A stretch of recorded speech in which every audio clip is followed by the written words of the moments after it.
출애굽기 20장 1절부터 17절까지입니다. 우리 함께 읽겠습니다.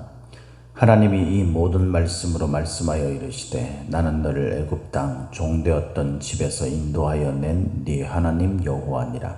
너는 나 외에는 다른 신들을 네게 두지 말라. 너를 위하여 새긴 우상을 만들지 말고 또 위로 하늘에 있는 것이나 아래로 땅에 있는 것이나 땅 아래 물속에 있는 것에 어떤 형상도 만들지 말며 그것들에게 절하지 말며 그것들을 섬기지 말라. 나 네 하나님 여호와는 질투하는 하나님인즉 나를 미워하는 자의 죄를 갚되 아버지로부터 아들에게로 3, 4대까지 이르게 하거니와 나를 사랑하고 내 계명을 지키는 자에게는 1000대까지 은혜를 베푸느니라. 너는 네 하나님 여호와의 이름을 망령되게 부르지 말라. 여호와는 그의 이름을 망령되게 부르는 자를 죄 없다 하지 아니하리라. 안식일을 기억하여 거룩하게 지키라. 엿새 동안은 힘써 네 모든 일을 행할 것이나 일곱째 날은 네 하나님 여호와의 안식일인즉 너나 네 아들이나 네 딸이나 네 남종이나 네 여종이나 네 가축이나 네 문 안에 머무는 객이라도 아무 일도 하지 말라. 이는 엿새 동안에 나 여호와가 하늘과 땅과 바다와 그 가운데 모든 것을 만들고 일곱째 날에 쉬었습니다. 그러므로 나 여호와가 안식일을 복되게 하여 그날을 거룩하게 하였느니라. 내 부모를 공경하라. 그리하면 네 하나님 여호와가 네게 준 땅에서 네 생명이 길리라. 살인하지 말라. 간암하지 말라. 도둑질하지 말라. 내 이웃에 대하여 거짓 증거하지 말라. 네 이웃의 집을 탐내지 말라. 네 이웃의 아내나 그의 남종이나 그의 여종이나 그의 소나 그의 낙이나 무릇 네 이웃의 소유를 탐내지 말라. 아멘. 예, 오늘도 저와 여러분에게 하나님의 함께 하시는 충만하신 은혜가 임하기를 예수님의 이름으로 축복합니다. 예, 오늘 우리가 읽은 이 말씀을 가지고 언약 백성의 삶이라는 제목으로 함께 말씀을 나누겠습니다. 예, 오늘 이제 드디어 출애굽기 20장 우리가 너무나 잘 아는 십계명에 관한 이야기가 나오죠. 십계명은 모든 하나님의 그 계명, 하나님과의 관계에서 일어나는 우리가 지켜야 할 그 규례라고 하기도 하죠, 그죠?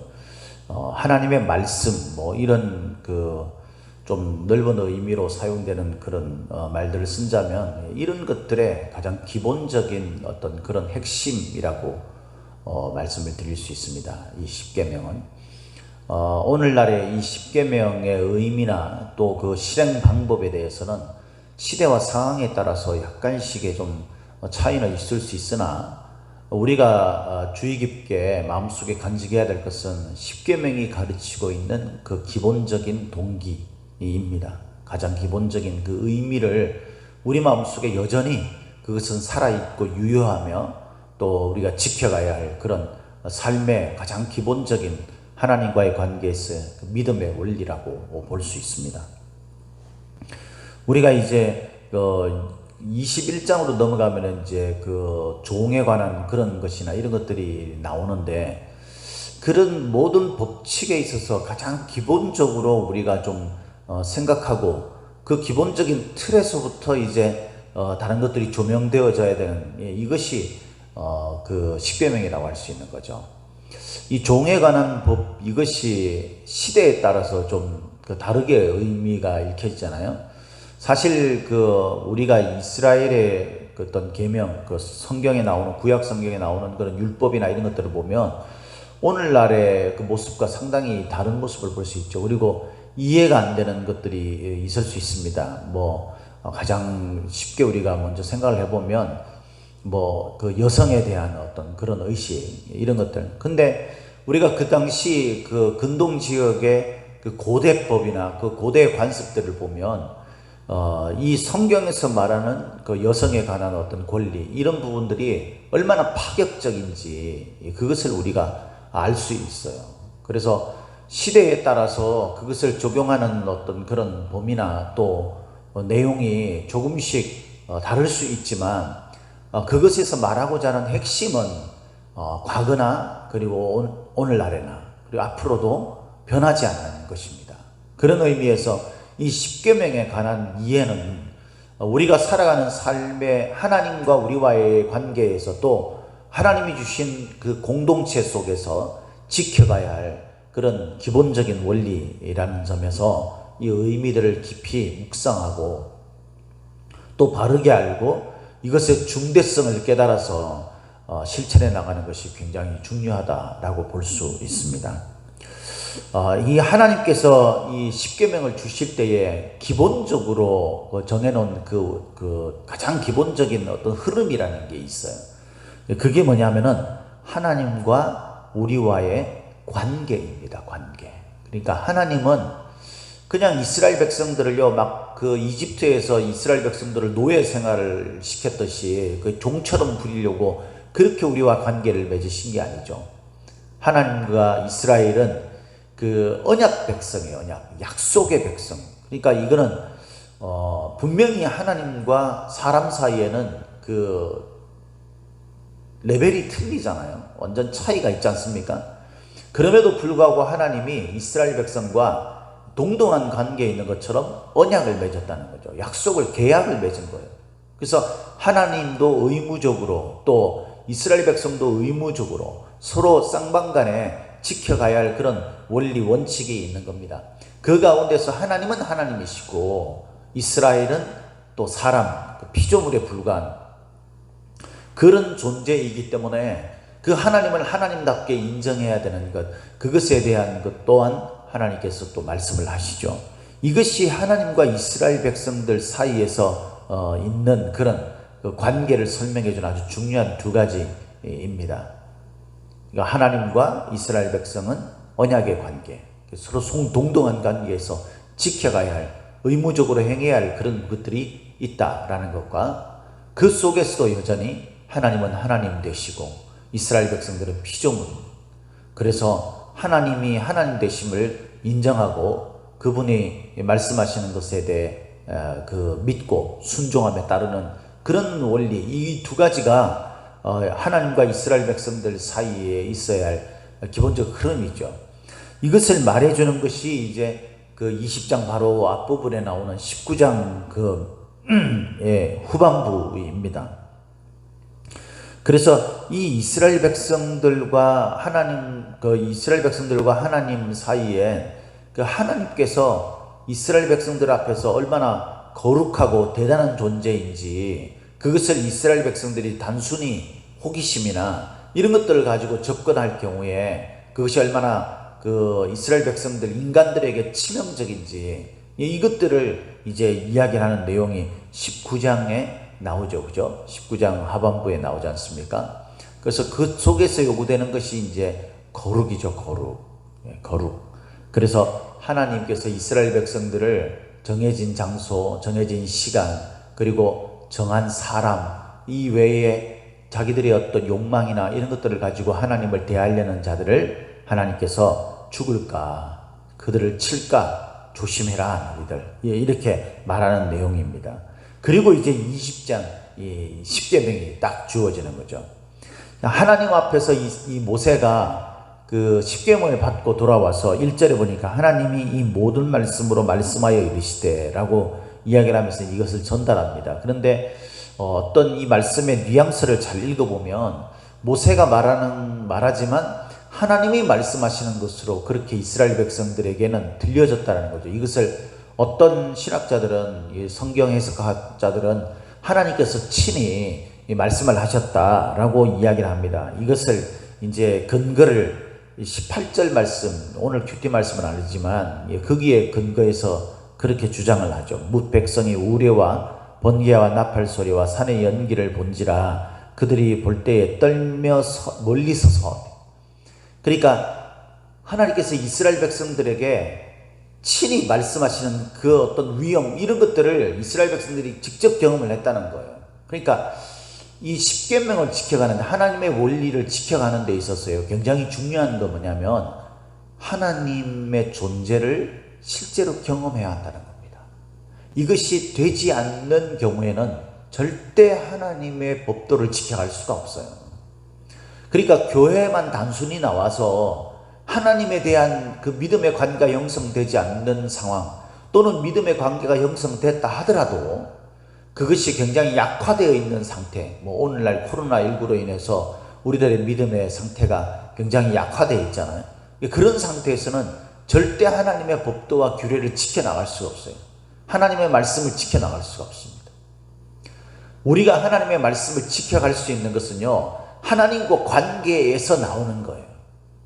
그분에 대해서 신뢰하고 그분을 믿고 또 그분이 말씀하신 그 말씀을 존중하며 따르고 순종하려는 그런 열정이 우리 속에 있을 때 가능한 일이죠. 세상에 무슨 일들도 마찬가지잖아요. 우리가 마음속에 어떤 열이나 이런 것이 없으면 여러분 그것을 우리가 지켜갈 힘이 나오겠습니까? 우리가 하나님의 말씀을 지키려면 동기부여가 있어야 되는 겁니다. 동기부여. 이 동기부여는 가장 기본적인 것이며 또 절대적인 것이 뭐냐면은 하나님과의 관계예요. 그분이 누구냐? 나에게 은혜를 베푸시고 나를 구원하신 분이신 동시에 그분과 나는 약속의 관계를 맺었고, 그래서 우리는 언약 백성이고 더불어서 우리가 하나님의 하나님 되심을 진정으로 인정한다면 그분의 말씀을 지켜가지 않아야 될 그런 어떤 이유나 그런 것이 있을 수가 없는 거죠. 하나님에 대한 관계가 뚜렷할수록 우리는 하나님의 말씀에 이런저런 이유 없이 순종하며 따를 수밖에 없는 것입니다. 제가 목회를 이렇게 하다 보면 사람들을 만나서 신앙적인 권면을 하고 이럴 때가 있어요. 그건 뭐 저 자신도 마찬가지죠. 그런데 그 권면이 받아들여지지 않을 때에 그 사람들이 공통적으로 하는 이야기, 또 제가 그들과 함께 공통적으로 느끼는 감정이 뭐냐면요, 이 하나님에 대한 신뢰보다도 지금 내 상태가 더 중요하게 여겨질 때입니다. 그러니까 내가 힘들고 내가 안 되고 뭐 나에게 없고 내가 좀 화나고 이런 여러 가지 것들이 이유가 되게 되면 하나님의 말씀을 들어야 할 이유가 사라집니다. 그러니까 그분과의 관계가 뚜렷해지면 그분의 은혜가 느껴질 수밖에 없고, 그럴 때 우리가 주의 말씀을 지켜갈 수 있는 거예요. 그래서 사랑하는 성도 여러분, 우리가 진짜 하나님과 나와의 관계에 있어서 주님을 의식하고 그 주님의 은혜를 우리가 깨닫는 것이 얼마나 중요한지 몰라요. 이것은 누가 주는 게 아니에요, 여러분. 물론 주변의 어떤 상황이나 여건에 따라서 나에게 그것이 전달되는 것이 좀 더 있을 수는 있겠지만 결국은 궁극적으로 우리 자신이 하나님 앞에서 어떻게 서느냐가 훨씬 중요한 것입니다. 저와 여러분들이 오늘도 이 말씀을 통해서 우리 마음속에 주님과 우리와의 관계에 대한 분명한 의식이 깨달아지게 되고, 그것이 우리에게 동기부여가 되어서 주께서 말씀하신 이 계명들을 지켜갈 수 있는 저와 여러분이 되시기를 예수님의 이름으로 축복합니다. 자, 그러면 이런 하나님과 우리와의 관계를 설명하는 것이 바로 2절이죠. 2절 이렇게 되어 있어요. 나는 너를 애굽 땅 종되었던 집에서 인도하여 낸 네 하나님 여호와니라. 하나님이 이스라엘 백성들을 은혜를 베풀으셨던 것과 그러므로 인해서 이 하나님이 이스라엘의 하나님이 되었다는 것을 강조를 합니다. 그죠? 그러니까 이스라엘 백성들과 하나님과의 관계에서의 그 은혜와 그 관계가 형성된 그것을 이스라엘 백성들이 깨닫게 해야 된다는, 깨달아야 된다는 거예요. 이것 때문에 뭐가 일어나냐면요, 십계명이 나오는 거예요. 이것 때문에 저와 여러분들의 마음속에도 하나님이 나를 구원하신, 죄에서부터 구원하신, 죄의 심판에서부터 구원하신 하나님의 그 은혜와 사랑을 우리가 느껴야 되고, 그래서 내가 믿고 있는 우리 주 예수 그리스도 그분이 진정으로 나의 주님이시다라는 것이 마음속에 느껴질 때 우리는 오늘도 성경에서 말하는 이 말씀대로의 삶을 살아가려고 하는 것입니다. 그 말씀은 10가지의 핵심을 가집니다. 첫 번째는 너는 나 외에는 다른 신을 네게 두지 말라. 뭐 지금 십계명을 다 풀어서 설명하기에는 이 새벽에 시간이 부족하니까 핵심이 뭔지를 한번 살펴봅시다, 여러분. 이게 어떤 나타나는 드러난 항목이 아니라 여기서 말하고자 하는 것이 뭔지. 첫 번째 계명이 너는 나 외에는 다른 신을 네게 두지 말라라고, 이거는요 신실한 언약의 관계를 설명하는 거죠. 하나님과 우리와의 신실한 언약의 관계, 약속의 관계가 분명히 깨달아진다면 다른 신을 둘 필요가 없는 거죠. 다른 신은 뭐가 필요합니까? 하나님만 있으면 되는 거지. 그죠? 두 번째는 너를 위하여 새긴 우상을 만들지 말고 또 위로 하늘에 있는 것이나 아래로 땅에 있는 것이나 땅 아래 불 속에 있는 것에 어떤 형상도 만들지 말며 그것들에게 절하지 말며 그것들을 섬기지 말라. 나 네 하나님 여호와는 질투하는 하나님인지 나를 미워하는 자의 죄를 갚되 아버지로부터 아들에게로 3, 4대까지 이르게 하거니와 나를 사랑하고 내 계명을 지키는 자에게는 1000대까지 은혜를 베푸느니라. 이 3, 4대까지 또 1000대까지 이 심판하는 것과 은혜를 베푸는 것, 이것이 차이가 있는 이유는 기본적으로 하나님의 품성이 우리에게 은혜를 베푸시는 걸 기뻐하시는 분이라는 설명이죠. 이 하나님이기 때문에 우리가 그 하나님에 대해서 신뢰할 수 있고, 그죠? 우리가 그 하나님을 사랑하는 그런 어떤 마음이 일어날 수 있는 겁니다.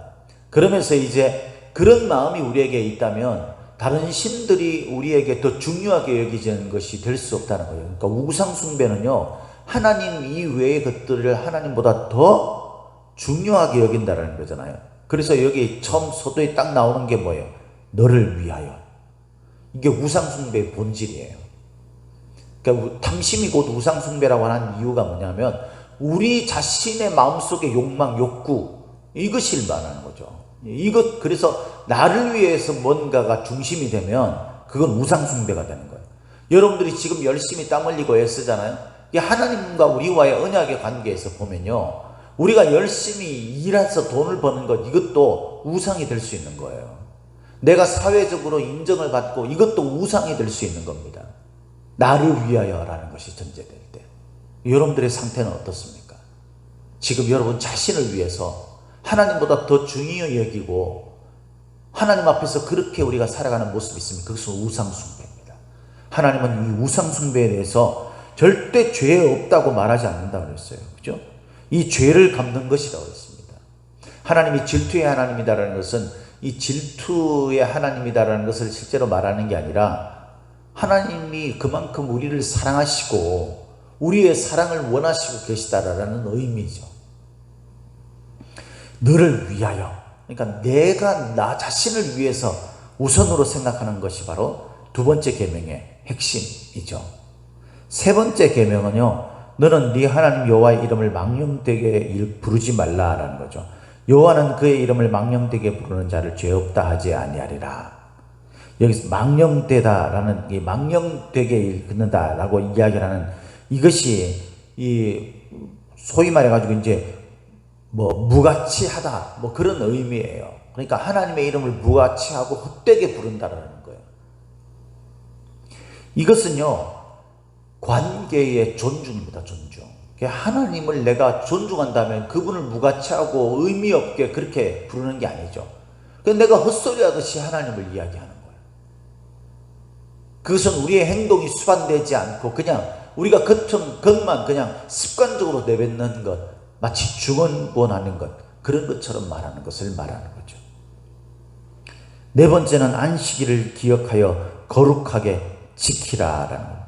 이 안식일을 거룩하게 지키는 것, 이것은 반드시 지키라라는 뜻이에요. 이 날짜가 중요한 게 아니라고 했죠. 안식일은, 그죠? 오늘날에는 이것이 주의 날로 바뀌었지 않습니까? 안식일이. 이 안식의 뜻이 뭐냐면요, 쉼을 얻는 거예요. 그야말로. 그래서 이 뒤에 안식일에 대한 설명이 뭐냐면, 일곱째 날, 그날은 하나님이 안식을 취했기 때문에 우리도 안식을 취해야 된다는 거예요. 우리는 하나님의 모양과 형상을 닮은 사람으로서 6일 동안 열심히 일해라라고 했습니다. 땀 흘리지 않으면 안식의 의미도 없는 거죠. 그러니까 열심히 우리 삶에 최선을 다해서 월요일부터 토요일까지는 우리가 해야 할 일들을 하고, 주일에는 뭐 하느냐? 안식을 취하는 거예요. 이 안식은 샬롬입니다. 샬롬. 하나님으로부터 오는 평화, 하나님으로부터 오는 자유, 하나님으로부터 오는 힘을 얻는 어떤 쉼, 이것들을 말하는 거죠.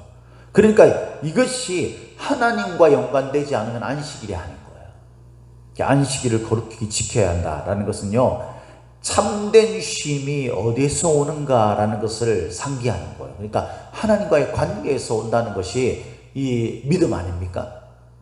그것이 바로 안식의 의미입니다. 그 다음에 다섯 번째는 부모님을 공경하라죠. 부모님을 공경하라. 그러니까 하나님과 언약을 맺은 그 하나님과의 그 관계 속에 있는 자들은 하나님의 공동체 속에서 그 관계를 하나님과의 관계와 마찬가지로 가져가야 된다. 그 첫 번째가 가장 기본적인 단위인 가정이잖아요. 가정에서 가장 중요하게 여겨야 될 것이 뭐냐면 부모와의 관계입니다. 부모님을 존경하고 부모님을 사랑해야 되는 것. 그러나 살다 보면 우리가 부모님과 늘 존경하는 마음이 일어나지 않죠. 오히려 상처가 있고 이럴 수 있습니다. 그때 우리가 어떻게 해야 합니까? 하나님과 우리와의 관계를 생각하면서 우리가 부모님과의 관계가 내 안에서 이루어지도록, 하나님 안에서 이루어지도록 그렇게 해야 된다는 것. 인간 공동체의 관계로 하나님과의 관계가 확대되는 가장 기본적인 것이 바로 가정에서 부모와 자녀의 관계입니다. 이것을 중하게 여기고 그렇게 이 공경하라는 말은요, 무겁게 여기다 그런 뜻이에요. 그래서 그것을 중요하게 여기라라는 거예요. 우리가 잘 안 될 수 있지만 그걸 중요하게 여길 때 앞으로 이루어 나갈 수 있는 거죠. 그 다음에는 살인하지 말라 합니다. 그죠? 살인하지 말라. 이것은 이제 우리가 죄 때문에 죽느냐 마느냐 하는 그런 생명과 관련된 그것이 하나님과의 관계에서 우리에게 이루어지는 가장 핵심적인 것 가운데 하나지 않습니까? 그것이 인간관계 속에서도 이루어져야 된다는 거예요. 관계의 가장 기본은요, 생명을 보존하는 거예요. 생명을 보존하는. 그래서 환경의 어떤 그 동물의, 식물의 이 생명들을 보존하는 것이, 그리고 사람들과 사람들 사이의 생명을 보존하는 것이, 이걸 가볍게 여기는 사람은 안 되는 거죠. 그래서 사회적인 이것은 다른 사람들의 목숨쯤은요, 가볍게 여기는 거예요. 내가 직접 죽이지 않더라도 뭐 사기를 친다든가 이래서 그 사람을 죽음으로 내몰리게 하는 것, 왕따를 시키는 것, 이 모든 것들이 바로 살인하지 말라의 가장 기본적으로 우리가 생각해야 되는 그런 의미라고 볼 수 있습니다.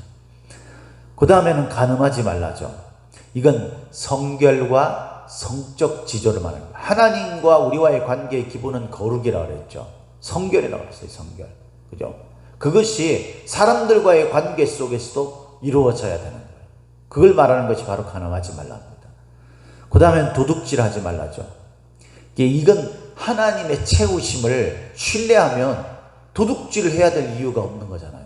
도둑질은 뭡니까? 다른 사람의 것을 소유하려는 거예요. 나의 소유는 하나님이에요. 하나님으로부터 옵니다. 그걸 믿기 때문에 우리가 다른 사람들의 것을, 다른 것들을, 심지어는 우리가 뭐 헌금을 하나님의 것을 도둑지 말라, 하지 말라, 이렇게 11조에 관해서 이야기를 하지 않습니까? 이런 것들이 이루어질 필요가 없는 게 하나님의 것입니다. 그리고 타인들의 것이에요. 그리고 나의 부족은 하나님으로부터 채워짐을 믿기 때문에 도둑질할 필요가 없는 것이죠. 그 다음에 내 이웃에 대하여 거짓 증거하지 마라. 이건 신뢰에 있어서 이 문제입니다. 그죠? 관계에 있어서는 신뢰가 가장 중요하죠. 이 신뢰는 어떤 것에서부터 옵니까? 진실과 정직에서부터 오는 거예요. 진실하지 않고 거짓되다면, 가짜라면, 우리가 하나님과의 관계에 있어서 거짓된, 그저 입으로만 말하는 것에 불과하다면 그 관계는 형성될 수가 없죠. 지체들과의 관계에도 마찬가지입니다. 그래서 항상 정직하고 진실을 지켜가는 것이 중요합니다. 그 다음에는 마지막에 내 이웃의 집을 탐내지 않는 것입니다. 탐심은 내적 욕망의 실체를 말하는 거죠. 앞서 이야기했던 그 두 번째, 너를 위하여 두 번째 계명인 그것과 매우 흡사한 거죠. 하나님과의 관계에 있어서 나 자신을 위해서 욕망을 가지고 하나님 이외에 다른 것들을 중하게 여기고 그것들을 내가 원하고 있다면, 이것은 마지막 10계명은 이 사람들과의 관계에 있어서 그것이 이루어지는 거예요. 그래서 첫 번째 계명부터 네 번째 계명까지는 하나님과의 관계에 있어서 계명이라고 그랬죠. 이 관계에 있어서 이 계명이 확대된 것이 이 인간 공동체 속에서 일어나는, 그것이 바로 5번째 계명부터 10번째 계명. 예. 이게 10계명입니다. 10계명에서 말하고자 하는 가장 핵심은 다른 게 아니에요. 하나님과 우리와의 관계. 그것을 신뢰하고 그것을 분명하게 인정한다면 우리가 우리의 삶을 통해서 그런 모습이 나타날 수밖에 없다라는 것입니다. 사랑하는 성도 여러분, 오늘도 이 말씀을 우리 마음속에 깊이 생각을 하고 언약 백성으로서 하나님과의 관계가 뚜렷하고 분명해서 그것이 우리 삶 가운데 온전히 드러나는 믿음의 삶을 사시기를 예수님의 이름으로 축복합니다. 축복합니다.